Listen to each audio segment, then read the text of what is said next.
안녕하세요. 한국다양성연구소 김지학입니다. 농어촌 청소년 육성재단과 한국다양성연구소가 함께하는 2021 온라인 청소년 인권 토큰 콘서트에 오신 여러분들을 환영합니다. 첫 번째로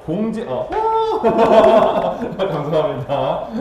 공지사항부터 말씀드리고 시작하도록 하겠습니다. 저희가 댓글로 잘 참여해 주시는 분들 중에서는 추첨을 통해서 책 선물을 하도록 하겠습니다. 이번 주 세션의 책 선물은 장애학의 도전입니다. 그리고 후기로 이번 세션이 진행되는 동안 또는 혹은 마친 후에 후기 링크를 저희가 올려드릴 때 후기로 남겨주시는 분들은 문화상품권을 또 추첨을 통해서 보내드리도록 합니다. 그리고 세 번째 공지사항은요, 소수자에 대한 혐오 표현이나 또는 외모 평가 또는 성희롱을 남기시는 분은 예고 없이 삭제되고 추방된다라는 것을 미리 양지해 주시기를 부탁드립니다.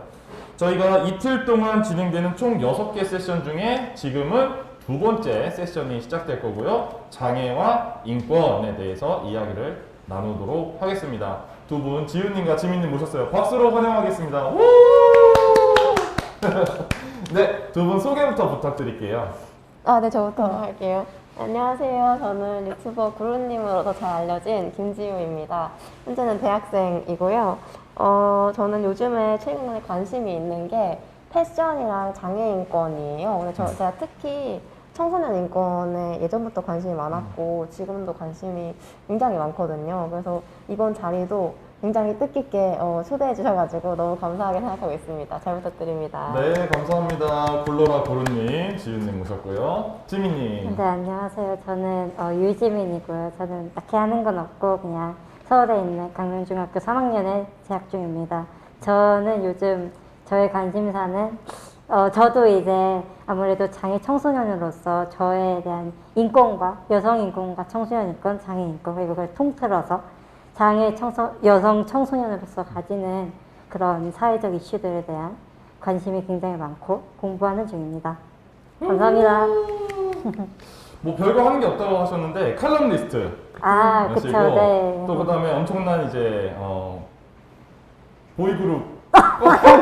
아니야, 그거는 이제 생략해 주시죠. 엄청난 팬으로 알고 있습니다. 네. 음악과 공연에도 조예가 깊으시고 네. 그죠? 그래서 우리 지금 하고 계신 일들 좀 여쭤볼게요. 지훈님 유튜브 하고 계신데 어떻게 유튜브 시작하게 되셨는지 좀 여쭤볼게요. 네. 제가 유튜브를 시작한 지 벌써 한 5년 정도가 됐는데요. 제가 막 자주 영상을 업로드하는 유튜버는 아니어가지고 굉장히 저희 작고 소중한 채널이 있고 꾸준하게 영상을 올리는 사람인데 사실 많은 분들이 뭔가 대단한 대의가 있었을 것이라고 예상을 많이 하세요. 근데 저는 그렇지 않았고 그러고 싶지도 않았고 그래서 저는 원래 영상 만드는 걸 굉장히 좋아했어요. 그래서 단편 영화를 중학생, 초등학생 때부터 꾸준히 만들었고 아마추어 감독이었고요. 고등학교 때까지 영화 제작부를 하다가 영상 만드는 게 그냥 너무 재밌고 나 앞으로도 하고 싶은데 유튜브라는 데가 생겼네? 나도 한번 해볼까? 이렇게 해서 시작을 하게 되었고요. 채널 방향성을 잡아가면서는 아무래도 유튜브만의 특성이 있잖아요. 그러니까 기성 미디어에서는 찾아볼 수 없었던 그런 뭐라고 해야 될까요? 소수자들의 이야기를 가감없이 담을 수가 있는 자리고 또 내가 만들 수 있는 자리고 다른 사람들과 소통할 수 있는 자리여서 그러면은 뭔가 드라마나 예능이나 그러니까 예전 기존 미디어들이 해내지 못했던 것들을 좀 해보자 보이지 않는 사람들을 좀 보여내보자 라는 생각으로 질문을 하면서 첫 영상을 만들었던 기억이 나요. 그래서 그때 제가 반말로 영상을 만들었었는데 뭐라고 했었냐면 여러분은 드라마나 예능에서 장애인을 본 적이 있어? 라고 물어보면서 이제 영상이 시작이 되거든요. 저는 아직까지도 그 문장이 제 아이덴티티라고 생각을 하고 그런 식으로 장애를 조금 자연스럽게 가시화해내려는 그런 시도를 하고 있는 채널입니다. 감사합니다. 정말 일상생활에서 주변에서 장애인 본 적 있어? 사람들 사실은 그런 얘기 되게 많이 하거든요. 본 적이 없다. 근데 등록한 장애인만 해도 5%고 사실은 이 OECD 국가의 평균이 10%가 등록을 하는데 우리나라는 낙인과 편견이 심해서 등록 자체가 절반밖에 안 하는 수준이라고 해요. 그럼 사실 10%라고 잡아도 정말 많은 사람들이 장애인인데 본 적이 없다는 것은 그만큼 말씀하신 대로 가시화가 안 돼 있고 그만큼 인권 보장을 받고 있지 못한 거잖아요. 저 가시화를 한다는 게 어떤 말인지 좀만 더 설명해 주시겠어요? 네, 맞아요. 많은 분들이 아니 나는 장애인을 만나본 적이 없어서 어떻게 돼야 될지 모르겠어. 내가 차별하는 게 아니라 이렇게 많이 말씀을 하세요. 그래서 사실 그게 어떻게 보면 변명처럼 들릴 수도 있지만 일부는 사실이라고 생각을 하거든요. 여태까지 사회 속에서 보이든 보이지 않든 너무나 경계를 명확하게 나눠서 장애인과 비장애인을 구분해 놨고 뭐 비장애인은 사회 속에서, 장애인은 시설 속에서, 혹은 뭐 장애인들은 뭐 교육도 제대로 받지 못하거나 아니면 특수학교로만 가야 하는 그런 것들 때문에 실제로 어릴 때부터 장애인들을 못 만나왔고 막연한 공포가 있다는 생각을 많이 했어요. 근데 사실 말씀하신 것처럼 10%나 되고 그러면 사실은 학교 다닌다고 생각하면 한 학급에 뭐 한두 명 정도 있어야지 맞는 곳인데 그렇지 못한 현실이니까 그러면은 유튜브는 요즘 특히 청소년분들한테 제일 많이 친숙한 매체잖아요. 그렇기 때문에 여기서 자연스럽게 그냥 뭔가 대단한 것을 하는 게 아니라 뭐 브이로그라던가 아니면은 내 이야기를 그냥 허심탄회하게 하는 콘텐츠를 만들어서 그냥 재밌어 보여서 들어갔는데 만든 사람이 장애인이었던 거예요. 이런 식으로 조금 자연스럽게 장애를 노출시키자라는 생각이 있었던 것 같아요. 감사합니다. 지민님도 칼럼을 통해서 가시화 이야기를 많이 네. 하시고 드러내는 이야기도 많이 하시는데 네. 가시화에 대해서도 또 한 말씀 해주시겠어요? 네. 저는 이제 칼럼을 시작한 계기가 저도 유튜브를 시작하신 것처럼 딱 이렇게 대단한 일을 하고자 한 건 아니고 그냥 저는 원래부터 저에 대한 이야기를 하는 것도 좋아하고 글을 쓰는 것 자체도 좋아하기 때문에 저한테 감사하게 주어진 기회로서 하게 됐는데 어쩌다 보다 좀 판이 커져서 네, 이렇게 된 게 있는데 아무래도 장애인이라고 하면 말씀하셨다시피 사실 주위에서 잘 볼 수 없는 게 사실이에요.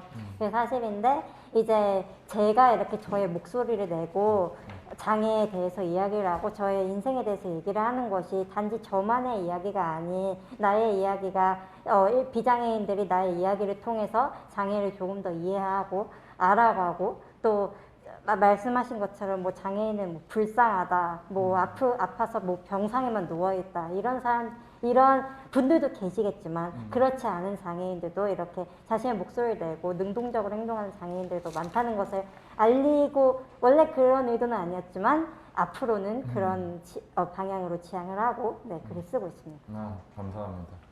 우리가 첫 인사부터 가시화에 대한 이야기가 나와가지고 사전 질문에서 딱 요 이야기에 들어맞는 질문이 있어서 사전 질문으로 바로 좀 갔다가 오겠습니다. 제일 먼저 사전 질문을 남겨주신 분인데요. 장애인을 만났을 때 어떻게 해야 될지를 모르겠다 이런 내용이에요. 그래서 일단 기회가 별로 없고 아까 말씀하신 것처럼 이제 변명이든 아니든 실제로 그러한 사람들이 되게 많은데 좀 관계 맺기를 하기가 좀 어려운 느낌이 있다. 실제로 관계 맺어본 적이 별로 없고 또 실수할까봐 걱정이다. 또 배려가 배제가 된다는 말도 요즘엔 많이 하던데 나의 선의가 오해가 되지 않게 차별이 되지 않게 하는 방법은 뭐가 있습니까? 이런 건데요. 어떤 말씀 혹시 해주고 싶으세요? 되게 여러 질문이 있었는데요.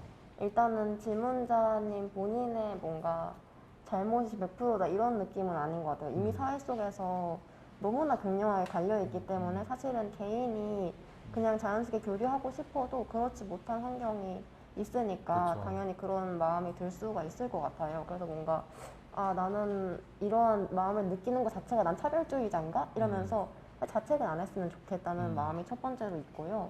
그리고 실수할까봐 무섭다라는 말을 진짜 많이 들었는데 저는 그냥 그렇게 생각을 해요. 누군가를 사귈 때 사실은 다 뭔가 메커니즘을 짜놓지 않잖아요. 그러니까 내가 오늘 뭐 지향님이랑 이제 친구가 되고 싶은데 첫 번째로 무슨 인사를 건네고 그 다음엔 또 취향이 뭐세요를 물어본 다음에 그 다음에 또 뭘 해야지, 그 다음 또 밥을 먹어야지 이렇게 다 정해놓지 않잖아요. 사람을 사귈 때 있어서. 그래서 근데 뭔가 장애인이랑 친구가 되기 위해서는 그런 메커니즘이 필요하다고 좀 느끼는 것 같아요. 그래서 사실은 그렇지 않아도 되지 않을까? 그냥 우리가 진짜 친구를 사귀는 것처럼 사실은 부대끼면서 살을 맞닿아 하면서 생겨나는 그런 것들이 있단 말이에요. 그래서 너무 먼저 내가 모든 것을 준비하려는 그런 부담감을 느끼지 않았으면 좋겠다는 생각이 있고요.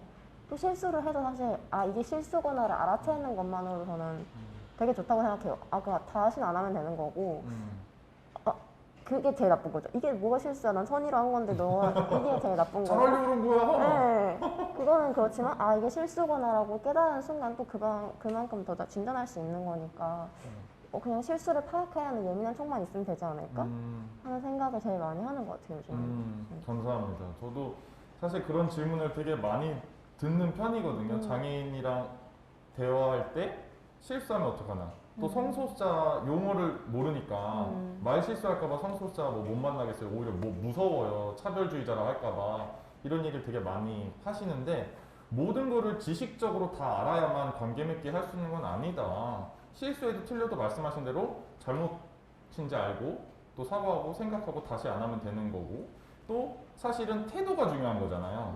내가 친해지고 싶고 알아가고 싶은데 몰라서 그런 거는 사실은 설명해달라면 다 해주고 그런 거에 기분 나빠하는 사람은 없잖아요. 그래서 그런 얘기를 많이 해드리거든요. 자세, 태도가 중요한 거지 지식이 중요한 게 아니다 이런 말씀도 많이 해드리는데 지윤님도 그런 말씀을 해주셔서 되게 좋네요. 또 지민님 팁이나 그런 거 있을까요? 이런 질문을 비장애인으로서 이런 질문을 생각을 하고 아 내가 장애인들과 관계를 맺을 때 이런 것들이 걸림돌이 되지 않을까라고 생각하는 것만을 그 자체만으로는 저는 이 질문자분이 장애인과 좋은 친구가 될 수 있다고 저는 생각을 하거든요. 왜냐면 비장애인들 분 중에 이런 거를 자각하지 못하고 아까 말씀하신 대로 나는 도와주려고 한 건데 이거를 왜 불편하게 받아들여 네가 장애인이 돼서 내가 도와주면은 감사하게 받아들여야지 이런 사람도 생각보다 많거든요. 그래서 이렇게 열린 사고를 하시고 계시다는 것만으로도 저는 굉장히 바람직하다고 생각을 하고 또 실수를 하더라도 아 이건 아닌 것 같아 하면은 다음부터 안 그러면 되는 거고 사실 처음부터 다 아는 사람은 없으니까요. 또 이제 저는 지체 장애인인데 제가 사실 저는 지체 장애인이기만 하지 다른 곳에는 별로 불편한 점이 없어서 시각 장애인분들이라던가 청각 장애인분들이라던가 또 다른 뇌병변 장애인분들이라던가 그 고충을 잘 모르거든요. 저도 그런 다른 종류의 장애를 가지신 분들을 만나면은 아 이런 거는 신뢰가 되지 않을까. 저도 장애인임에도 불구하고 그런 생각을 굉장히 많이 하고 또 혹시 이런 거는 괜찮으세요? 이런 말이 제가 신뢰가 되지 않았을까요? 라고 물어보기도 하고 근데 그렇게 서로를 이해하고 배려하려는 그 마음가짐을 가지는 것 자체가 저는 굉장히 중요하다고 생각합니다. 그렇죠. 감사합니다. 일단 질문자가 좋은 친구가 될 자세가 돼 있다 라고 말씀을 해주셔서요 아마 기뻐하시고 계실 것 같고요. 또 사람들이 지금 저는 중요한 말씀 해주신 것 같은데 그냥 어떤 장애 유형도 또는 정도도 다 상관없이 그냥 너무 장애인으로 퉁쳐서 부르잖아요. 그러다 보니까 사실은 장애 유형이 다 다르면 말씀하신 대로 모르실 수도 있고 내가 실수를 하지 않나? 그런 생각을 장애인들 안에서도 다른 장애 유형끼리 다 할 수도 있는데 그게 마치 비장애인과 장애인만의 차이이고 벽인 것처럼 느끼는 것도 너무 이 관계 맺기를 하지 못한 평등한 관계 맺기를 하지 못하게 하는 그런 격차를 오히려 더 만드는 거 아닌가 하는 생각도 드는데요. 맞아요. 또 말씀하세요. 네, 아니 근데 전 그냥 지민님 말이 너무 공감돼가지고 사실 저랑 지민도 제가 이 휠체어도 있거든요 집에 똑같은 거 있는데 똑같은 휠체어를 탐에도 불구하고 장애가 다 다른단 말이에요. 그래서 저도 지민님 몸 상태라던가 지민님이 불편한 게 뭔지 모르고 저 역시 지민님도 제가 얼마나 활동할 수 있는지라던가를 잘 모르실 거예요. 맞아요. 그래서 사실 이거는 사람과 사람 간의 문제지 뭔가 장애인들은 또 뭐 장애인끼리라고 막 무조건 친하고 이런 것도 아니거든요. 맞아요. 당연하게도 그렇기 때문에 안 친하시다는 거예요 지금? 아니요, 그렇지 않아요. 죄송합니다. 저희 친하죠. 친한가요 저희? 네. 그런 생각이 있습니다. 네. 감사합니다. 사전 질문은 벌써 처음부터 딱 저희 첫 번째 질문이랑 딱 맞는 걸 주셔가지고 좋은 이야기를 많이 나누고 있었습니다.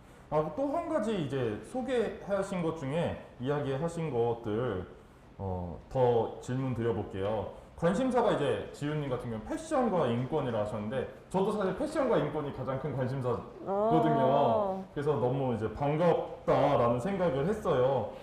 이제 사람들이 아직도 아까 너무 시혜적인 관점이 많다 보니까 패션을 장애와 연결 잘 못 시킬 수도 있을 것 같아요. 맞아요. 근데 저는 휠체어도 이제 패션으로 만드신 영상도 봤거든요. 네. 지민님도 우리 지난번에 만났을 때 휴대폰이랑 이제 휠체어랑 색깔 깔맞춤하는 것도 네, 좋아하고 네. 하신다고 네. 하셨잖아요. 그런 이야기들 좀 두 분 부탁드릴게요. 네. 제가 최근에 제일 많이 관심을 가지고 콘텐츠를 지금도 좀 장기적인 프로젝트를 기획하고 있는 콘텐츠가 패션인데요. 그러니까 뭔가 저는 되게 낯선 두 가지 키워드를 합치는 걸 되게 좋아해요. 그게 실제는 낯설지 않더라도 낯설게 여겨지는 것들을. 근데 사실 휠체어라고 하면은 그리고 또 나아가서 다른 보조기구들, 예를 들어 뭐 의족이라던가 의수라고 하면은 아직까지도 특히 대한민국에서는 뭔가 눈에 띄지 않아야 할 것이라고 많이 생각을 하시는 것 같아요. 그래서 뭐 의족 같은 경우에도 정말 그 다리와 비슷하게 생긴 뭐 살구색 피부를 막 입힌 그런 의족들, 물론 쓰시는 분들 나쁘다는 건 아니지만 그런 게 오히려 좀 더 많이 발달돼 있고 기능적으로 뛰어나거나 혹은 디자인적으로 뛰어난 의족은 저는 우리나라에서는 많이 못 봤거든요. 근데 이제 다른 곳에 보니까 의족을 정말 디자인적으로 정말 눈에 띄게 예쁘게 하는 것도 있고 휠체어도 막 바퀴에다가 그림을 그린다든지 하는 것들을 보고서 아 그렇지 휠체어도 사실은 보조기구이기도 하지만 우리가 맨날 같이 다니는 건데 폰 케이스도 꾸미고 사람들 뭐 맞아요. 닭고도 하고 뭐 요즘에 논문도 꾸미고 이러는데 페이스. 요즘 휠체어도 못 꾸미는가 싶어가지고 맨 처음에는 막 스티커를 덕지덕지 붙였어요. 근데 그러니까 저 스스로도 뭔가 사람들이 휠체어를 흘끔흘끔 쳐다볼 때 처음에는 아 왜 저래 기분 나빠 이렇게 생각했는데 물론 지금도 기분이 나쁘지만 지금은 뭐지 멋있나 이렇게 생각을 하게 되는 거예요. 그럼 뭐 저 스스로도 그렇게 생각을 하게 할 때도 있고 또 휠체어가 여러 대 생기다 보니까 휠체어마다 또 디자인이 다 다르잖아요. 다르니까 옷도 그거에 대해서 맞춰 입고 싶고 막상 뭔가 기능적으로도 뭐 멀리 나갈 때는 좀 더 휠체어를 튼튼한 걸 타야 되고 이런 것도 있지만 그렇지 않을 때는 아 내가 오늘 옷을 좀 포멀하게 입었으니까 블랙을 이거 이거 뭐하지 타볼까?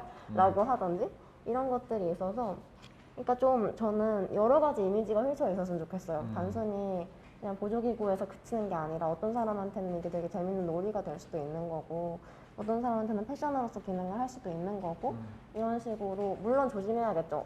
어디까지나 뭔가 너무 대상화되지 않아. 저도 그거 항상 대상화와 그 사이에서 항상 고민하고 있는데 너무 또 납작하게 보진 않아야겠지만서도 사실 지금도 너무 납작해져 있는 상태여가지고 그러면 다른 것들로 보여도 되지 않을까 하는 생각을 계속해서 가지고 있는 것 같아요. 근데 역시나 고민은 항상 따라오는 그렇죠. 그런 작업이에요. 그렇죠. 저는 그런 영상도 봤는데 두 자매인데 이렇게 휠체어에 이렇게 휠에다가 맞아요. 펼쳐가지고 그림을 이렇게 뺑뺑 돌아가는 그림을 그리는 작가님이더라고요. 그래서 되게 예쁘더라고요. 맞아요. 지민님도 혹시 이런 깔맞춤이나 미적인 즐거움을 주는 요소들에 대해서 말씀. 네, 저는 사실 딱히 휠체어를 꾸민다던가 저는 사실 뭐 폰케이스 꾸민다 이런 것도 귀찮아서 잘 안 하고 그냥 다 성향도 베이직하게 있으니까 그래도. 네, 그렇게 다니는데 사실 저도 요즘 옷에 관심을 가지기 시작했거든요. 이제 한 1, 2년 전만 해도 그냥 집에 있는 옷 입고 나가자 약간 이런 생각이었는데 이제 조금씩 막 중학교 다니고 친구들이랑 막 시내도 다니고 이렇게 다니다 보면은 보니까 이제 아 나도 옷을 좀 예쁘게 입고 인스타에서 보는 예쁜 옷들 있잖아요. 그런 것도 아 나도 입고 싶은데 이런 생각이 들죠. 당연히 드는데 사실 장애인들한테 그 옷들은 너무 불친절해요. 일단은 장애인들은 저는 이제 저 같은 경우는 이제 하지가 발달이 제대로 안 돼서 상체랑 하체의 비율이 안 맞아요. 앉아 있어서 잘 티는 안 나지만 예, 그래서 이제 상체는 성인 코너에서 고르고 하체는 아동 코너에서 고르고 이런 식으로 옷을 사야 되거든요. 또 다리 두 쪽 길이가 달라서 다르고 다리 자체도 짧기 때문에 뭐 옷을 수선한다던가 아니면 이렇게 사서 따로 맡긴다던가 이런 일이 굉장히 많고요. 또 이제 어깨가 휠체어를 메이다 보면 어깨가 넓어져요. 발달을 해서. 그래서 이제 예를 들어서 우리가 보세 브랜드, 스파 브랜드 이런 데 가면은 사이즈가 이렇게 S, M, L 이렇게 나눠져 있잖아요. 근데 이제 나는 여기는 좁은데 여기는 넓으니까 M을 사면 여기가 너무 넓고 S를 사면 어깨가 안 맞고 이렇게 사실 그거는 장애라기보다는 사람의 체형이나 그렇죠. 이런 것도 있는데 사실 그런 패션 브랜드들이나 이런 10대들이 좋아하는 그런 뭐 이런 상표를 언급하면 안 되나요? 이런 뭐 말씀하세요? 뭐 지그재그라든지 에이블리라든지 이런 데서 판매하는 옷들이 너무 작지 않아요? 네, 애초에? 작고 그 정말 그 모델 165에 44kg를 위해서 만들어진 옷이라고 저는 생각을 하는데, 그래서 그런 옷들이 다양성을 찾게 하는 것이 결국 장애나 뭐 이런 것만 포함되는 것이 아니라 결국 모든 사람들이 입을 수 있게 하는 것이 굉장히 중요하다고 생각하고 해서 그런 것들을 굉장히 관심 있게 보고 있습니다. 감사합니다. 정말 그런 시도들이 더 많이 필요하지 않을까 하는 생각들이 늘 듭니다. 또 그리고 지민님은 전국에 이제 접근 가능한 네. 카페와 맛집 찾아다니는 것을 좋아하신다라고 맞아요. 말씀도 네. 해주셨고 공연 보는 것도 좋아하신다 하셨는데 네. 여기서 이제 특히 접근 가능성을 약간 생소하게 여기시는 분들도 있을 수 있어요. 그래서 접근 가능성이 무슨 뜻인지를 먼저 좀 설명 부탁드려도 될까요? 네, 이제 보통 비장애인 분들은 보통 제가 생각하기에는 뭐 예를 들어서 놀러 나간다 이러면은 그냥 그 장소의 유명한 맛집, 유명한 카페, 예쁜 카페, 뭐 비싸지 않은 가성비 밥집 이런 데를 찾으시겠지만은 이제 저는 휠체어를 타는 입장이다 보니까 아무래도 휠체어가 이제 입구에 턱이 없어야 되고 장애인 화장실이 잘 갖춰져 있어야 되고 들어가더라도 계단이 있으면 안 되고 2층이나 그 이상의 경우에는 엘리베이터가 잘 갖춰져 있어야 되고 엘리베이터 가는 길목에도 걸림돌이 있으면 안 되고 이렇게 굉장히 여러 가지 생각할 것들이 많은데 그걸 통틀어서 이제 접근 가능성이라고 부르는 것 같아요. 그러니까 이동할 수 있는 네. 접근이 내가 들어갈 수 있는 그 네, 얘기를 네. 하는 거죠. 그래서 공연도 좋아하신다고 하셨는데 네. 공연 예매와 관람에 대한 부분 중에서 네. 이런 접근 가능성과 관련된 사연이 있을까요? 네, 이제 그 공연 같은 경우에는 저는 이제 아이돌에 관심이 아까 말씀하셨다시피 많아가지고 아이돌 공연을 많이 보러 다녔어요. 네. 그래서 사실 클래식이나 뮤지컬에 대해서 잘 모르지만 아이돌에 한정해서 말하면은 이제 같은 공연장을 써도 주최 측이나 소속사에 따라서 휠체어석을 예매를 진행할 것인지 안 할 것인지 바뀌어요. 달라져요. 그게 진짜 케바케라서. 그래서 나는 이미 가서 휠체어석에서 내 돈 주고 여기서 공연을 봤었는데 이번 공연에는 휠체어석에 대한 공지가 따로 없으면은 이제 코로나 시국이 아닐 때는 전화해서 왜 휠체어석이 없나요? 제가 여기 가봤는데 있는 걸 다 아는데 왜 안 푸셨나요? 알고 있으니까 나는 이미 가봤는데 왜 안 푸시나요? 이게 무슨 문제? 그러면 이제 예를 들어서 인터파크에 전화를 했어요. 그러면 저희는 모릅니다. 주최 측에 전화했어요. 그럼 주최 측에 또 전화했어요. 저희는 모릅니다. 소속사 측에 전화해요. 소속사 측 저희도 그건 모르는 일인데요. 뭐 윗선을 바꿔드릴게요. 윗선 바꾸면 저희도 모르는 일입니다. 다시 인터파크에 전화하세요. 이렇게 돌고 도는. 더 모르는 거예요? 네, 정말 떠넘기기 식의 대응을 하는 경우가 굉장히 많았거든요. 그래서 한창 공연을 보러 다니는 거를 즐길 때는 그런 거 많이 따지기도 했고 싸우기도 했고 뭐 싸우진 않았어요. 저는 점잖게 문의를 한 거죠. 네, 그런 일이 많았습니다. 그럼 실제로 그냥 아예 관심이 없어서 그냥 무의식적으로 안 한 걸까요? 다 모른다는 건 무슨 뜻일까요? 그쵸. 사실은 그 공연을 기획하고 구성을 하고 뭐 공연장에 대관하고 이런 과정에서 사실 이 모든 그 스태프들이나 그 일하시는 분들이 장애인 관객에 대한 인식이나 이해도가 굉장히 낮으세요. 굉장히 낮으셔서 우리가 만드는 공연에 장애인이 올 수 있겠다라는 생각을 거의 안 하시는 경우도 많거든요. 사실은. 그 생각 자체를 안 했기 때문에. 네. 설마 오겠어라는 생각도 안 하시고 그냥 아예 이 관객의 중에서 예를 들어 10대도 있어요. 10대, 20대, 30대 나이층으로 구별할 수도 있을 거고 남성, 여성도 있을 거고 되게 여러 가지 분류가 있는데 거기서 장애인과 비장애인의 경계는 사실 아예 생각하지 않는다 이런 느낌을 많이 받았어요. 네. 그렇군요. 그럼 이제 지민님께서 말씀해주신 그 접근 가능성에 대해서 지우님도 혹시 좀 이야기 나눠주실 점도 있을까요? 네, 제가 지금 대학교에서 하고 있는 활동이 있는데요. 서배공이라는 단체를 만들었어요. 만들어서 그게 서울대 베리어프리 보장을 위한 공동운동이라는 단체인데 사실 서울대가 정말 그런 베리어프리 의제에 무관심하거든요.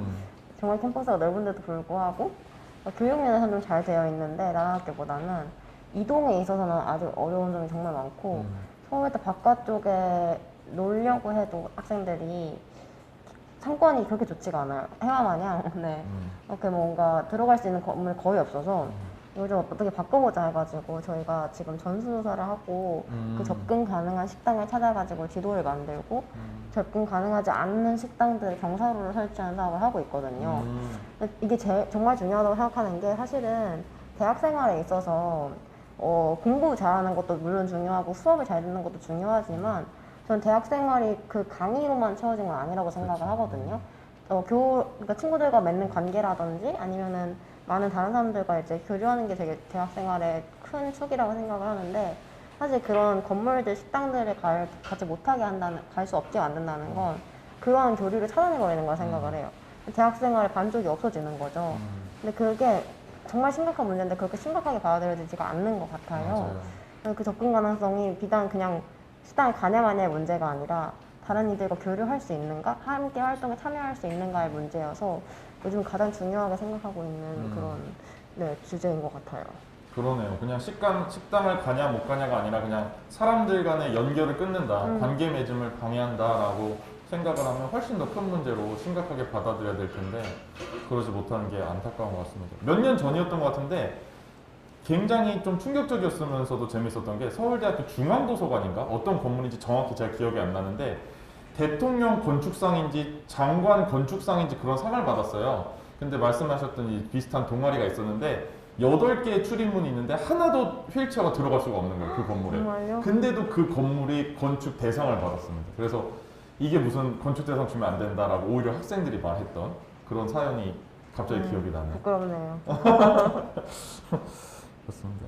또 이제 지민님 칼럼니스트로도 활동하고 네. 계신데 사회적 소수자의 목소리를 더 많이 내고 싶다고 말씀하셨어요. 네. 어떤 의미이자 활동인지 좀 소개해 주세요. 이제 저는 사실 글을 쓸 때 제 이야기를 한다고 생각하면서 쓰거든요. 사실 너무 스스로 이 글에 큰 그런 큰 의미를 부여해버리면은 너무 부담스럽고 뭐를 써야 될지 내가 여기서 말실수를 하진 않을지 물론 컨펌을 보기는 하지만 그런 생각이 들어서 그냥 저는 가볍게 이런 지금 나의 생각과 나의 삶과 그리고 또 10년, 20년 후에 봤을 때는 달라질 수도 있잖아요. 달라질 수도 있지만 지금 나는 이렇다. 그리고 지금 세상은 이렇다. 그리고 지금 세상은 나에게 이렇게 불친절하고 또 어떤 면에서는 바뀌고 있고 이런 것들 그냥 기록하는데 그 기록하는 것들 감사하게도 많은 분들이 받으시고 계셔가지고 네 이렇게 칼럼을 쓰고 있는데 그래서 저는 그거를 통해서 이제 사실은 저도 아까 계기에 대해서도 잠깐 말씀드렸지만 사실 저는 좀 솔직하게 말해야 되나요? 돈 준다고 해가지고 용돈벌이 한다고 네. 이제 시작한 거거든요. 근데 이제 쓰다 보니까 저도 글을 이렇게 정기적으로 쓰는 게 어렵기도 하지만 또 즐겁기도 하고 또 쓸 때는 힘들지만 나오고 나서 내가 쓴 글을 읽고 다른 사람들의 반응을 보고 정말 이 글에서 배우고 가는 게 많아요 라고 밑에 댓글이 달리기도 하거든요. 그러면은 정말 뿌듯하고 그런 면에서 굉장히 개인에서 얻은 성취도 있고 또 그 제 글을 읽고 비장애인 분들이나 다른 장애인 분들이 공감대를 찾고 나도 이러는데 아니면 장애인들은 이렇게 생각하는구나 라고 생각을 하면은 저는 그게 이 글을 쓰는 제 완전 최종의 목표에 다다랐다고 생각을 해요. 맞아요. 얼마나 좋아요. 돈도 벌고 보람도 느끼고 사람들이랑 그쵸. 연결도 되고 네. 그죠? 자기가 하고 싶은 말 하고 활동하면서 맞아요. 돈도 벌 수 있는 건 아주 좋은 겁니다. 네. 그래서 부끄럽게 생각하시면서 말씀하실 필요가 없을 것 같아요. 그리고 또 이제 지우님 같은 경우에도 현재 하고 있는 일에 되게 매력을 느낀다, 보람을 느낀다는 말씀을 하셨는데 어떤 점이었는지 좀 말씀 좀 부탁드릴게요. 저는 영상을 만들어내는 작업이 내가 상상하고 있던 걸 구현해내는 그러한 활동이잖아요. 그래서 내가 생각해낸 만큼 그런 게 보여지는 것, 시각화되는 게 되게 재밌다고 생각을 하고 또 만들어지면서 머릿속에서만 있었던 것들이 오히려 구현이 되면서 더 이렇게 화려하다고 해야 될까요? 더 다양하게 보여질 때가 있어요. 그러면 이제 또 그냥 이제 이렇게 두루뭉술하게 돌아다니던 것들을 실제로 내보내는 것들이 굉장히 재밌는 작업이라고 생각을 했고 더불어서 그거를 바로 유튜브에 올리잖아요. 근데 이게 뭔가 제 작업은 사실 편집 끝내고 업로드하면 거기서 끝나는 게 아니라 사람들의 반응, 댓글, 그리고 또 오는 피드백들이 다 모여야지 제 작업이 끝난다고 생각을 하거든요. 그래서 사실 끝나지 않는 작업인 거죠. 그쵸. 근데 그런 것들이 되게 재밌는 것 같아요. 제 댓글창을 보면은 그냥 저는 되게 좋아하는 댓글들이 막 언니 뭐 좋아요 이런 댓글 되게 좋지만 물론 그것도 너무 사랑하고 좋아하는 댓글이지만 진짜 이만큼씩 댓글 쓰시는 분들이 있어요. 자기 생각을. 그게 저랑 다를 때도 있고 저랑 같을 때도 있는데 그러면은 구현님은 어떻게 생각하세요? 이렇게 물어보시면 저는 되게 공격으로 받아들여지지가 않고 너무 좋은 거예요. 그냥 저는 항상 영상에 답을 내리지 않거든요. 항상 어떻게 생각하세요? 라고 물어보는 게 저의 영상인데 그거를 계속해서 본인의 생각에 답을 해주시는 거죠. 그럼 또 제가 그 밑에다가 또 이만큼씩 댓글 달고 그냥 서로 소통을 하는 그 과정 자체가 너무너무 매력적인 작업이라고 생각을 해요. 네. 아, 두 분이 그 점에서 되게 비슷하시네요. 네. 소통할 수 있는 맞아요. 반응을 볼 수 있고 또 세상을 내가 느끼는 세상을 말했을 때 네. 사람들은 내가 본 세상을 보고 이렇게 답하더라, 호응하더라. 그 피드백이 정말 기쁘고 행복하다 말씀을 해주셨고 또 상상한 대로 이루어진다라는 저는 그 효용감의 측면에서도 되게 만족감을 느끼고 계시는 거 아닌가 하는 생각이 들거든요. 그래서 상상했던 것이 현실로 만들어지고 또 그것을 더 구체화시킬 수 있는 작업들 맞아요. 그리고 내가 이것이 진짜 이루어졌을 때 또 사람들이 내게 반응을 보여줄 때 그 효용감이라는 게 굉장히 클 수밖에 없는 작업인 것 같아요. 글이랑 영상이. 그러면 지금 하고 있으신 일들의 목표와 방향 같은 것들이 있다면 조금 더 구체적으로 들어볼 수 있을까요? 제가 먼저 말할까요? 네. 저 같은 경우에는 계속 그냥 머리가 어지러워지는 경험을 하셨으면 좋겠어요. 저도 그렇고 소비하시는 분들도 그렇고 그러니까 뭔가 지민님도 그런 부담을 느끼시겠지만 장애인이라는 정체성을 가지고 있는 것이 그러니까 사회적 약자고 뭔가 조금 덜 보이는 사람들일수록 자꾸만 두루뭉실하게 이렇게 합쳐지는 경향성이 그렇죠. 있어요. 그러니까 저희가 그냥 단순히 저희 둘도 너무 다른데도 불구하고 어떤 말을 했을 때 그게 뭔가 대표로서 말하는 게 대표성. 되고 뭔가 정론인 것처럼 받아들여질 때가 되게 많은데 사실 우리도 환경이 너무 다르고 그리고 또 뭐 정말 다 다르잖아요 맥락들이. 그럼에도 불구하고 그럴 때 부담감이 엄청 커요. 그러니까 나는 뭐든 할 수 있어라고 말하지만 사실은 할 수 없는 사람들도 있고 그리고 할 수 없다고 해가지고 잘못된 것도 아닌데 뭔가 해내는 것이 당연한 것처럼 또 느껴지진 않을까? 이런 부담감들이 있는데 그래서 항상 제 영상은 답을 내리지 않으려고 해요. 그러니까 답을 내릴 수도 없는 일이고 제가 감히 답을 내려서도 안 되는 일이고 그렇기 때문에 저도 창작자로서 만들면서 계속 머리가 어지럽고 그걸 보는 소비자들도 아 그래 이대로 하는 거야가 아니라 정말 그렇네? 왜 그렇지? 어떻게 해야 될까라고 계속해서 머리가 어지러웠으면 좋겠어요. 네, 그런 생각들을 하고 있고요. 그래서 계속 그냥 물어보고 익숙하다고 생각했던 것을 뒤집어서 근데 왜 그렇게 생각했지 우리는? 왜 당연하게 생각했지? 라고 계속해서 물어보는 그런 영상들을 만드는 것이 제 목표고요. 그래서 뭔가 네, 그런 최종적인 무언가를 생각해 놓고 있지는 않지만은 그 끝에 뭔가 답이 있을 거라고 저는 생각하지 않고 계속 고민하지 않을까 하는 생각들 그리고 더 다양한 사람들을 제 채널에 내보내고 싶고 비단 저뿐만이 아니라 저 지금도 하고 있는 작업이 시각장애를 가진 여성분이랑 청각장애 가진 여성분이랑 코너를 만들기도 했는데 계속 보여주는 거예요. 그냥 아니 더 다양한 사람들이 있어라고 그런 것들이 제가 계속 하고 싶은 얘기 아닌가 하는 생각을 합니다. 너무 좋네요. 보통은 우리가 되게 구체적으로 설명해서 명확하게 깨닫게 해주고 싶은 욕구가 되게 맞아요. 크거든요. 저도 그렇고. 근데 나도 그렇고 너도 그렇고 계속 더 어지럽게 생각해보자 라고 하는 자세가 제가 되게 지금 방금 뭔가 인사이트가 느껴지게 되게 좀 와닿았어요. 너무 감사드립니다. 그래서 말씀하신 것처럼 소수자 그룹에 속할수록 되게 집단의 특성인 것처럼 그리고 대표성을 띠는 것처럼 이렇게 얘기를 하게 될 때가 되게 많은데 그것이 그냥 내가 억울하다는 생각만 하신 게 아니라 또 거기서 더 나아가서 다른 장애인들도 다 내가 하는 것만큼 해야 되는 것처럼 보이게 만들지는 않을까라는 그런 부담감까지 가지고 계시다는 게 정말 다양한 차원의 것들을 정말 많이 고려하면서 계속 나아가고 계시는구나 하는 생각이 드네요. 감사합니다. 지민님도 혹시 있으실까요? 네, 저도 이제 지은님이랑 비슷한 생각을 했는데 사실 글을 쓰고 뭐 대외적으로 알려지는 게 아까 말씀하셨다시피 내가 이 장애 집단의 대표자인 것처럼 그걸 띈다는 것 자체가 사실 제가 그렇게 나이도 많지도 않고 경험도 그렇게 많지 않은데 그렇게 누군가가 나를 생각할 수 있다는 사실 자체가 되게 걱정이 되고 부담이 되고 그러더라고요. 근데 사실 비장애 이제 장애인들은 미디어나 이런 데서 아무래도 노출되는 경향이 적고 사람도 적은데 비장애인들 중에 글 쓰시는 분들도 되게 많고 네. 유튜브 하시는 분들도 되게 많잖아요.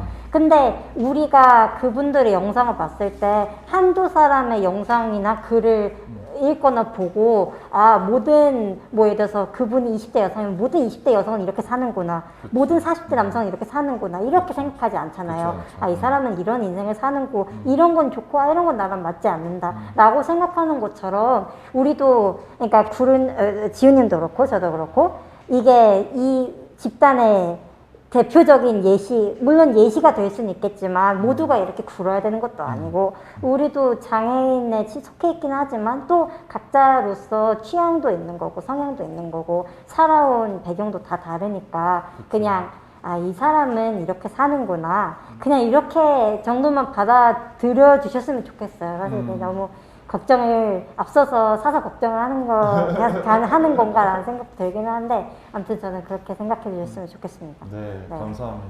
이어서 좀 질문 드리고 싶은데 두 분은 아무래도 그래도 내가 원치 않든 장애 여성 청소년이나 장애 여성 청년으로 불리시는 일들이 많으실 텐데 그 정체성을 가지고 계속 이 정체성 내에서 하고 싶은 일과 또 한편으로는 이 정체성으로만 나를 보지 않았으면 좋겠다는 마음도 있으실 것 같아요. 이미 말씀을 해주셨고 그거를 좀 더 구체화해서 여쭤보고 싶어요. 이 정체성 안에서 이 그룹을 위해서 하고 싶은 일과 또 그렇게만 보지 않았으면 좋겠는 이유나 또 원하는 방향이나 그런 거 좀 여쭤볼게요. 저는 이름을 가지는 게 되게 중요한 일이라고 생각을 하는 사람이에요. 그게 왜 그러냐면 저는 살아오면서 사실 유튜브를 시작하기 전까지만 해도 장애인 집단과의 교류가 거의 없었던 사람이에요. 그러니까 저는 장애를 가진 사람이지만 모순적으로 비장애인 사회 속에서만 살았고 그렇기 때문에 사실 저도 장애인 문화라던가 장애인 커뮤니티에 대해서 아는 게 너무 없었거든요. 가끔씩 정말 깜짝깜짝 놀랄 정도로 내가 너무 비장애인 중심적인 사고를 가지고 있다라는 생각이 들 때가 있는데 유튜브를 시작하고 나서야 같은 장애를 가진 사람들을 만나게 되면서 나와 비슷한 공감대를 가진 사람을 만나는 것이 얼마나 중요한가를 그때 깨닫게 됐어요. 또 많은 소수 정체성을 가지신 분들이 아마 경험하시는 일일 거예요. 뭔가 그런 성향을 가진 사람들끼리 뭉쳤을 때 거기서만 얻을 수 있는 공감대와 연대감과 이런 것들이 있잖아요. 그렇죠. 그래서 저는 특히 장애 여성이라는 말을 그때서야 정체화를 한 사람이고 그렇기 때문에 저는 그 이름이 되게 저한테 힘을 주는 때가 많아요. 그러니까 사실 여성 장애인이라고 해도 되지만 장애 여성 공감에서 그거를 장애 여성이라는 이름을 만들어낸 거잖아요.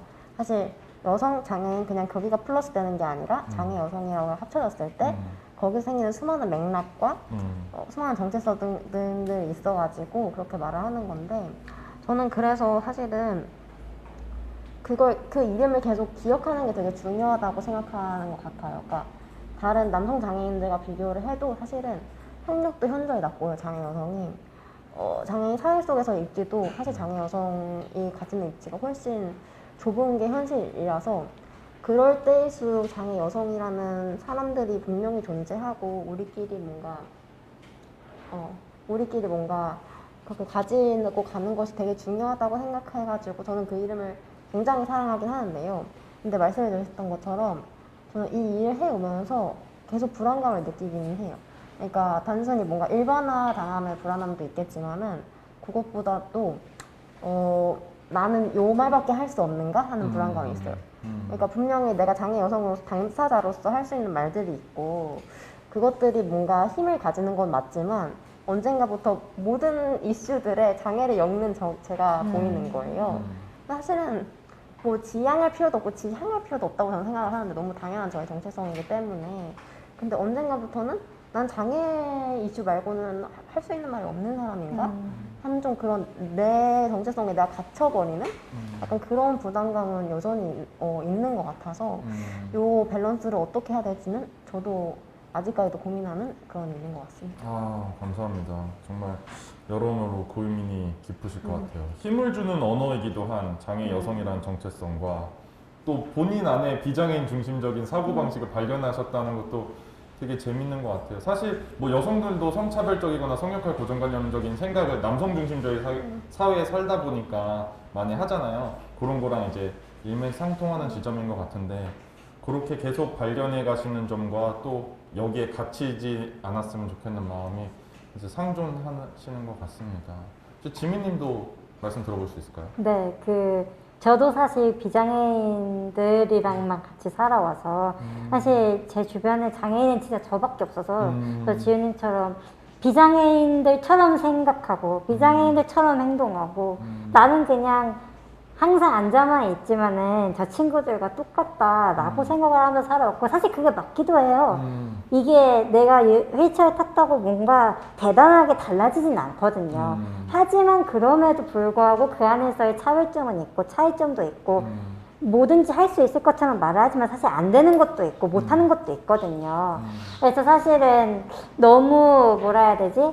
여기에 속해 있는 사람으로, 그러니까 장애 여성 청소년에 속해 있는 사람으로서만 기억되고 싶지도 않고 또 그걸 너무 탈피하려고 노력하는 사람으로만 남고 싶지도 않고 그 사이에서 줄다리기를 하는 것이 굉장히 중요하다고 생각해요. 또 그리고 사실 사회적인 인식도 중요한 게 이제 제가 한 3, 4년 전에 강의를 들은 적이 있었어요. 학교에서 이제 인권 강의 이런 거였는데 이제 딱 그 표 같은 게 나오는 거예요. 근데 이제 그때는 저희 초등학생이었으니까 잘 모르는데 남자보다 여성이 비주류고 비장애인보다 장애인이 비주류고 성인보다 청소년이 비주류라는 거예요. 근데 그럼 나는 장애인이고 여자고 청소년이니까 그럼 나는 이렇게 사실 그러면 안 되지만 계급표처럼 따지면 난 제일 밑에 있는 사람이겠구나. 사실 그때는 그거를 깨달았을 때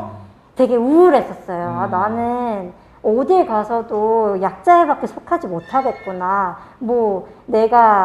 그러니까 사실 강자의 말을 듣는 게 현실이잖아요. 그래서 내 말은 누구나 어딜 가도 들어주는 사람이 없겠구나라고 스스로 생각을 했던 것 같아요. 근데 이제 세상이 그 사이에도 많이 바뀌면서 오히려 내가 이런 소수성을 띄었기 때문에 나의 이야기를 관심 있게 들어주고 내가 장애인이기 때문에 또 장애인이자 여자이고 청소년이기 때문에 나의 이야기에 대해서 관심을 가져주고 이런 좋은 기회들이 찾아오고 이렇게 세상이 바뀌었기 때문에 그래서 앞으로 그렇게 더 바뀌어가고 모두가 이렇게 그냥 뭐라 해야 되지? 모두를 그냥 입체적으로 생각을 하고 서로 이 사람은 그냥 이렇구나 저렇구나 라고만 생각하지 않고 사실 이런 말들을 기억하는 것도 중요하지만 궁극적으로는 이런 편견 같은 것들이 없어지고 모두를 다 평등하게 바라보고 이게 굉장히 중요한 것 같아요. 그래서 저도 그렇게 사회가 바뀌었으면 좋겠고 저도 거기에 일조를 하고 싶고 이런 마음이 있습니다. 감사합니다. 그렇게 또 이제 입체적으로 서로 관계하고 싶어 하시는 분들이 많이 계신 것 같아요. 그래서 두 분이 정말요? 어떡하지?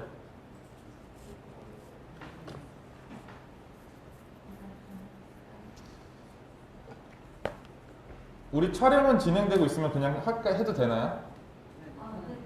촬영 그럼 쭉 그냥 촬영되는 걸로 갈게요. 네, 알겠습니다. 네.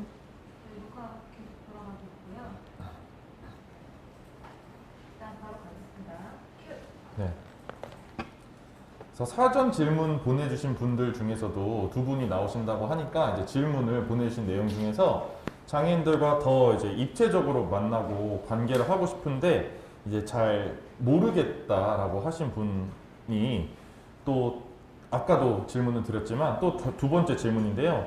그럼 이제 처음 만나는 사람과 또 이제 깊이 있게 오랜 친구들과 하시는 대화 내용이 다를 텐데 처음 만난 사람들이 질문해 줬으면 좋겠는 거 또는 알아주면 좋겠는 거 같은 게 뭐가 있을지 궁금하다 하셨거든요. 예를 들어서 뭐 같이 뭘 하고 싶은데 할 수 있는가 물어보고 싶다라고 할 수 있잖아요. 어떤 점들을 물어보고 같이 할 수 있는지 물어볼 수 있는 방법이나 느낌, 뉘앙스들이 기분 나쁘지 않게 아, 저 사람이 나랑 친해지고 싶은 거구나, 알아가고 싶은 거구나 이런 걸 느낄 수 있게끔 질문하는 방법들 좀 알려주실 수 있을까요? 되게 어려운 문제인 것 같아요. 맞아요. 사실 저는 친구가 많이 없어가지고 저도 친구가 얼마 없습니다. 그러니까요. 어떻게 친해질 수 있는지는 저도 잘 모르겠는데요.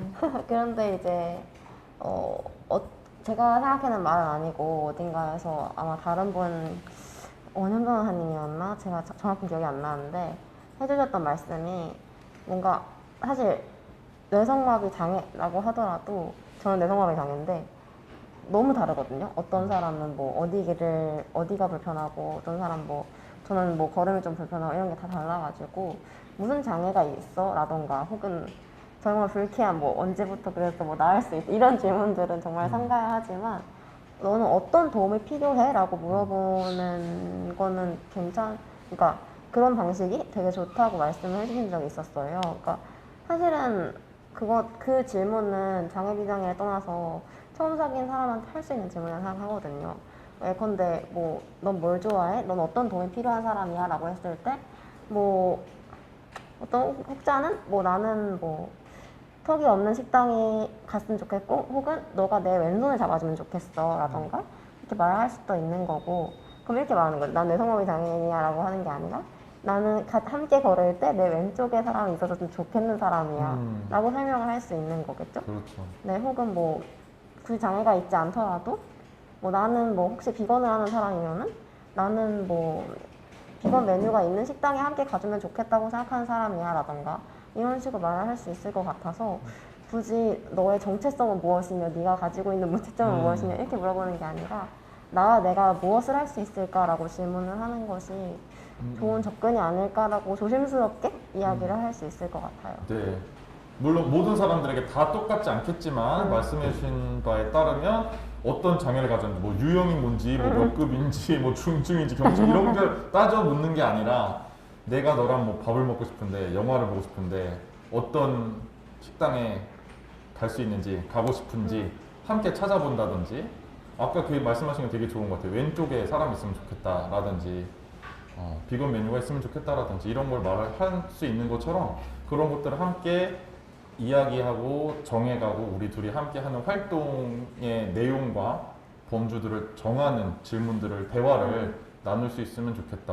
맞아요. 지금 생각해보니까 도움이라는 워딩보다는 좀 다른 방법이라던가 이런 함께 할 수 있는 방법, 그쵸? 사용하면 더 좋을 것 같아요. 맞아요. 도움보다도 또 더 좋은 단어로 방법, 원하는 점,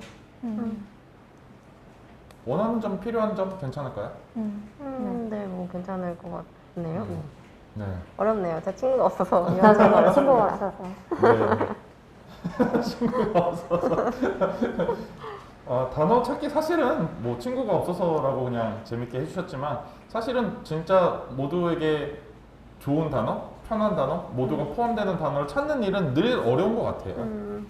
지민님도 뭐 어떻게 대화하면 좋겠다는 방법 있으실까요? 네, 근데 일단은 저는 개인적으로는 모든 장애인분들 이런 건 아니지만 저는 제가 어떤 장애를 가지고 있고 왜 이렇게 됐고 에 대해서 말하는 걸 별로 그러니까 거리끼거나 이러지 않아요. 그래서 만약에 상대가 궁금해하면은 충분히 대답해 줄 수 있는데 문제는 다짜고짜 만나자마자 너는 애가 불쌍해서 어린애가 어쩌다가 휠체어를 탔니 이러면은 당연히 기분이 나쁘죠. 그래서 일단은 아까 이거 질문하신 분은 일단은 장애를 만나서 친해지고 싶으면은 처음에는 아까 지은이 말씀하신 것도 그렇고 지금이나 미래에 집중을 하는 게 나을 것 같아요.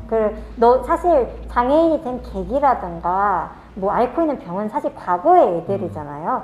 그런 거에 초점을 맞춘다기보다는 일단 지금 그러니까 아까 말씀하신 것처럼 우리가 지금 밥을 먹으러 갈 건데 어떤 도움이 필요해? 뭐 계단이 없는 곳을 가야지 이런 식으로 가면 계단이 없는 곳을 가야 되고 장애 화장실도 있어야 되고 복층이면 엘리베이터도 필요해 라고 내가 대답을 해줄 수 있으면은 그렇게 하고 사적인 이야기도 하다가 점점 친해지면은 그때서야 제가 그때 이제 사람이 사람과 사람에 좀 친밀해졌다고 생각하는 시기가 있잖아요. 네. 그때 조심스럽게 너 어쩌다가 그렇게 됐어? 라고 물어보면 저는 나는 어릴 때 아파서 후유증으로 이렇게 휠체어를 타게 됐어 라고 이렇게 얘기를 편하게 그냥 뭐라 해야 되지? 이런 말 해도 되나? 약간 저는 남자들이 군대 얘기하는 것처럼 군대 갔다 오면 군대 얘기하는 것처럼 이렇게 항상 두고두고 얘기할 수 있는 소재가 있잖아요. 사실 그때 한창 아플 때는 저도 굉장히 고통스러웠고 기억이 잘 나진 않지만 엄청나게 고통스러웠지만 사실 그거에서 돌이켜보면은 그때 배울 점도 있었고 그때 내가 마냥 힘든 것도 아니었고 사실 마냥 힘들다고 얘기만 하면은 굉장히 그때 불쌍하게 보는 분들 많으세요. 근데 사실 그렇지도 않잖아요. 사실 객관적으로 봤을 때 힘든 상황이 있지만은 그 사람이 1년 365, 24시간 동안 힘들어야만 되는 것도 아니잖아요. 그런 맥락으로 그냥 봐주셨으면 좋겠어요. 그래서 이럴 때도 있고 저럴 때도 있지만 사실 그거는 한국말이 특히 한국어가 아가 다르고 어가 다르잖아요. 그래서 그거는 장애인이어서 그렇다기보다는 친구를 맺을 때 우리가 도덕적으로 해야 하는 것과 하지 말아야 되는 것 그런 것만 생각해 주시면 사실 비장애인과 장애인이 별로 그렇게 막 다를 것은 없다라고 생각을 하거든요. 그리고 내가 이런 말을 해도 되나 싶으면 안 하는 게 맞는 것 같아요, 사실은. 네, 감사합니다. 그래서 사실 같은 질문을 하더라도 질문하는 사람의 태도나 느낌에 따라서 내가 충분히 답해줄 수도 있고 아니면 기분 나쁘게 만든 질문일 수도 있다라는 거.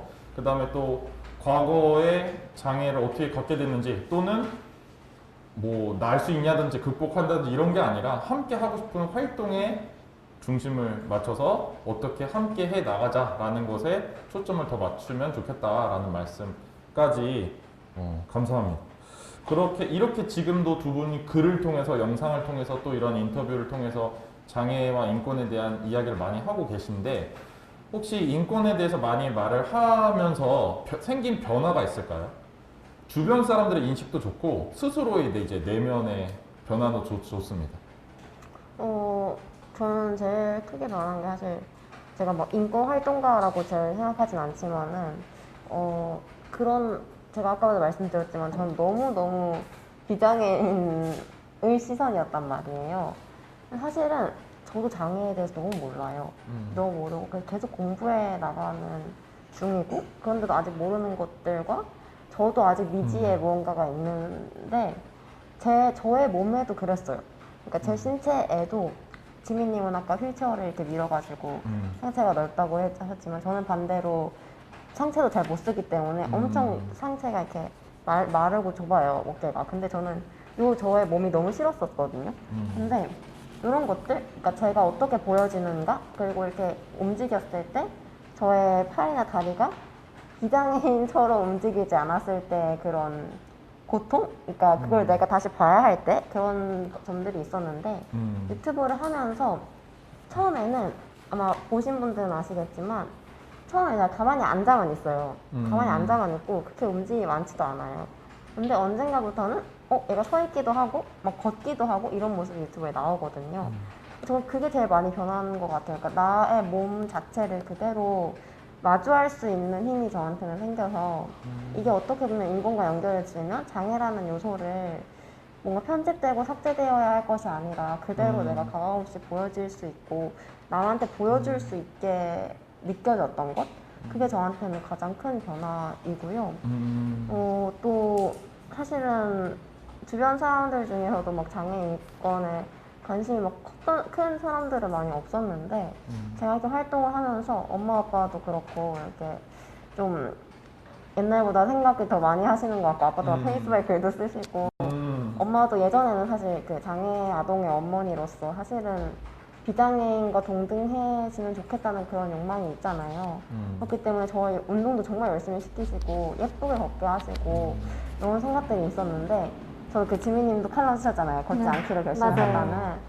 저는 언젠가부터 엄마한테 엄마 나 이제 걸을 필요가 없어 안 걸을 거야 라고 했는데 옛날에 엄마 같았으면은 그래도 조금 걸어야 되지 않겠니 라고 하셨겠지만은 물론 지금도 그러세요. 그러시긴 하지만 옛날보다 훨씬 덜 그래 뭐 너가 네 생활에 힘들지 않을 정도만 몸을 유지하고 막 그렇게 예쁘게 걷거나 아니면 그렇게 오래 걸어야 한다는 마음은 이제 없다고 말씀을 해주셨는데 그런 식으로 그냥 왜냐면 엄마는 저랑 다르니까 엄마는 비장애인이니까 사실 저 장애인으로서의 저를 온전히 이해할 수는 없을 거예요. 서로 삶이 다르니까.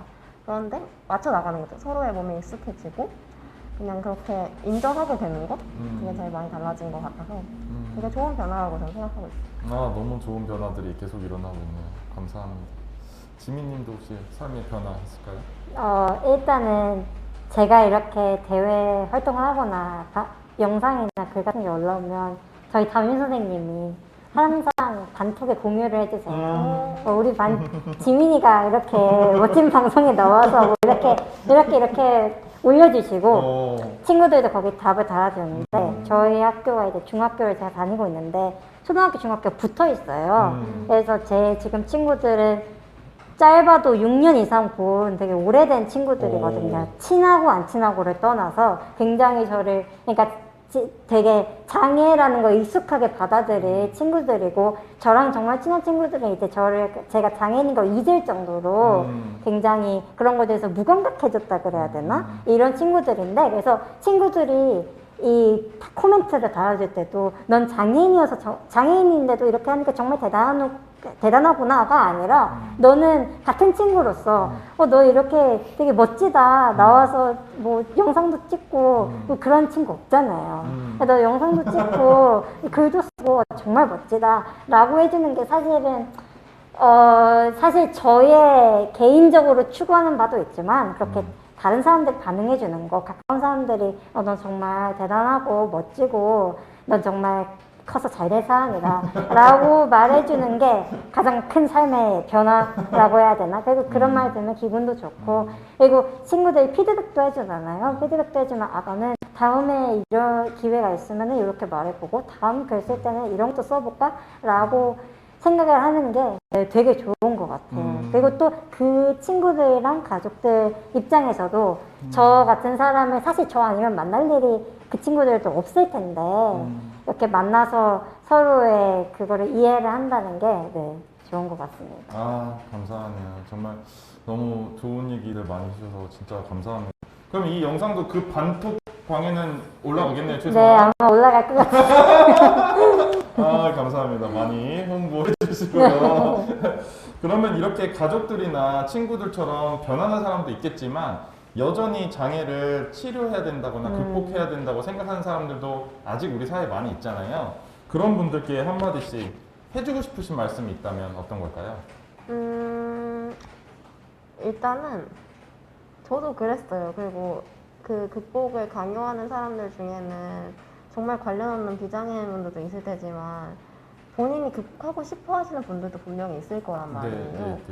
저는 그럴 때 뭔가 그런 마음이 든다고 또 자기 너무 안 싫어했으면 좋겠어요. 그러니까 항상 제가 막 난 극복 안 할 거야 라고 말하지만 그러고 싶은 사람이 있으면 그냥 그러셔도 된다고 조금 저는 당사자들은 좀 장애에 대해 짐을 덜었으면 좋겠거든요. 그래서 사실은 극복 진짜 필요 없어 라고 말하지만 혹시 뭔가 자기를 뛰어넘고 싶은 사람이 있다면 물론 저는 그러지 않는 편이 마음이 편해진다는 거를 이미 알았지만은 너무 나는 극복하고 싶은데 이런 내가 잘못된 건가라고 또 생각이 안 했으면 좋겠다는 약간의 그런 오지랖을 좀 부려봤고요.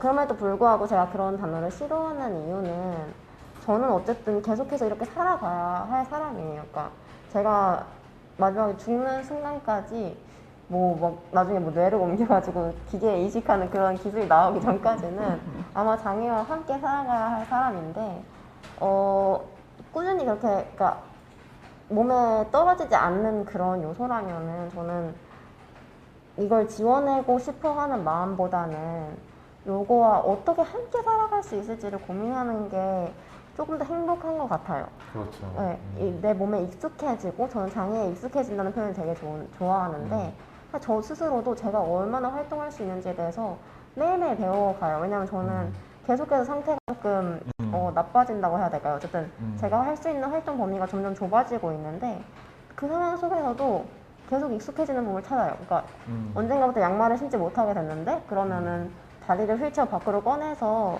이렇게 신으면 신겨지네? 하는 그런 발견들이 있거든요. 근데 그 발견들이 되게 뭔가 우울해지지가 않고 계속 내 몸과 익숙해지는 느낌이 들어요. 그래서 그럴 때 아마 제가 이걸 극복하고 싶어 했다면 양말을 신지 못하는 거에 대해서 되게 슬퍼했을 수도 있을 것 같아요. 근데 그게 아니라 어떻게 또 다른 방법으로 나의 몸과 친해질까라고 생각을 하게 되면은 조금 더 마음은 편해지는 것 같고 이것이 조금 더 나와 계속해서 대화할 수 있는 그러한 힘인 것 같아가지고 극복이라는 단어는 이제 좀 미워두고 익숙해지는 법, 친해지는 법을 조금 더 고민하면 좋겠다 하고 늘 생각을 하는 것 같아요. 감사합니다.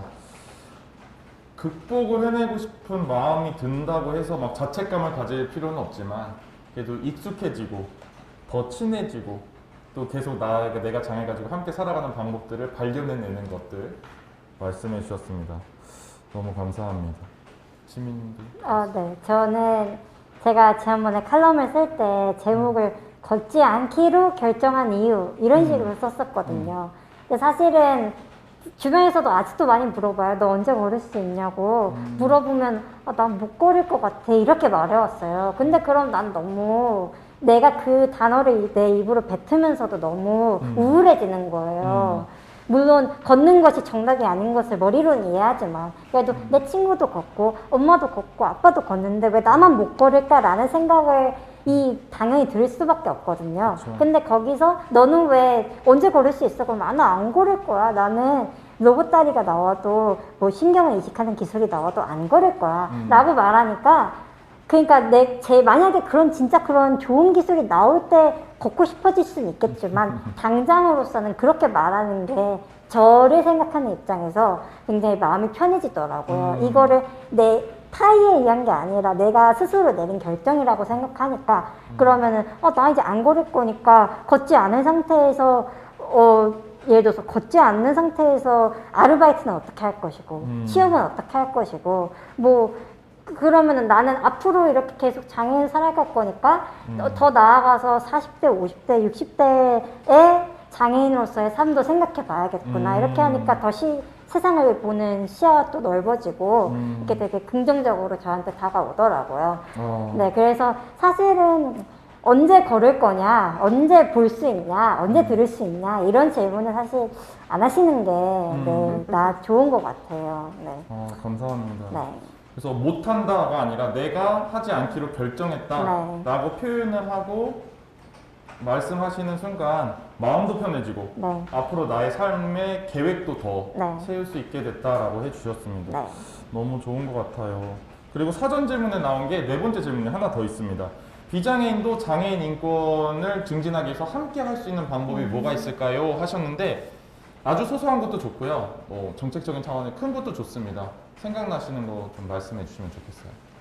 저 그 전에 지민님 말씀 좀만 쳐봐도 될까요? 너무 지민님 말씀 좋아가지고 그 선택을 한다는 게 되게 중요하거든요. 그러니까 내가 못 걸어가 아니라 안 걸어가 되는 순간 그 문제점이 나에게서가 아니라 사회로 돌아가요. 그렇게 생각하거든요. 안 걷는 걸 선택하는 순간 안 걷는 사람들이 갈 수 없는 공간은 안 걷는 사람들의 문제가 아니라 안 걷는 사람들이 못 가게 만든 건물이 문제인 거거든요.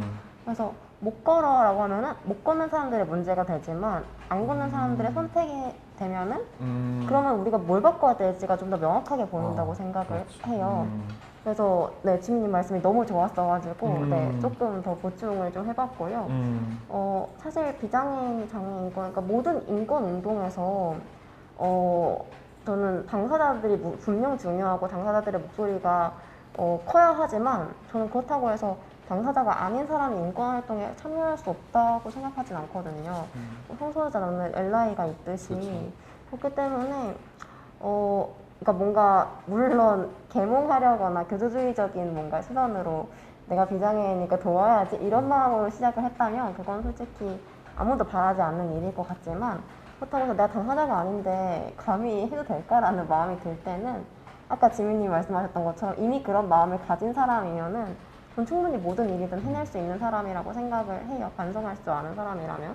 그래서 그냥 뭔가 나의 입지가 이 사람들보다 위에 있기 때문에 뭔가 시혜적으로 인권운동을 도와야겠다는 마음만 아니라면 저는 뭐든지 함께 같이 할 수 있을 것 같아요. 뭐 예를 들어서 정말 많은 일들이 있죠. 뭐 장애학 저 책을 읽는 것도 마찬가지일 것이고, 혹은 뭐 길을 가다가 아스팔트가 파여 있으면 구청에 신고를 해도 되는 문제인 거고, 뭐 아니면 정말 하다못해 대화를 할 때 누가 정상인이라는 말을 썼다면 야, 비장애인이라고 해라고 말하는 것들, 그래서 저는 그거 하나의 인권 운동이라고 생각을 하거든요. 그런 것들이 꼭 필요하고 모두가 다 같이 했으면 좋겠는 일이고요. 또 이게 정론은 아니지만은 사실 장애인이 편하면은 유아차도 편하고 그렇죠. 노인분들도 편하고 사실은 모든 사람이 편해지는 일이기 때문에 장애인 운동을 뭔가 장애인 인권만 증진시키려고 하는 것이 절대 아니에요. 그래서 누구든지 할 수 있고 누구든지 해야 되는 일이라고 생각하기 맞아요. 때문에 부담 가지지 마시고 할 수 있는 일부터 차근차근 하시면 좋지 않을까? 감사합니다. 일단 우리에게 사전 질문을 보내주신 네 분은 다 우리들의 친구가 될 수 있고 엘라이가 되실 수 있는 분들이다 라고 말씀을 해 주셨습니다. 그래서 개인에게, 장애인에게 뭔가 결핍이나 부족이 있는 게 아니라 구조에게 맞아요. 책임을 다시 네. 돌릴 수 있는 그런 말하기였다라는 말씀을 다시 확실히 짚어주셨고, 그래서 우리가 무엇을 바꿔야 되는가? 장애인의 몸이 아니라 사회다, 구조다라고 하는 것을 정확하게 말하는 것이 중요하다라고 해주셨고, 결국에 그것은 모두에게 좋은 일이다 라고까지 말씀해 주셨습니다. 그래서 두 분 다 서로가 우리가 어떻게 연결되고 그리고 연대할 것인가가 정말 나에게 기쁨이 되고 우리 사회에 이롭다라고 일관되게 말씀해 주신 것 같아요. 그래서 저희 한국다양성연구소의 가치와 우리가 하고 있는 일들과도 너무나 같은 목소리를 내고 있는 우리 동지들 또 함께 만나서 너무 오늘 기쁘고 저도 힘 받는 시간이었습니다. 두 분 모실 수 있어서 정말 기뻤고요. 우리가 여러 가지 온라인상에 좀 어려움이 있었지만 완성된 영상으로 다시 잘 해서 내보내겠다는 말씀 드리면서 감사의 박수 드리면서 마무리하도록 하겠습니다. 감사합니다. 감사합니다. 수고하셨습니다.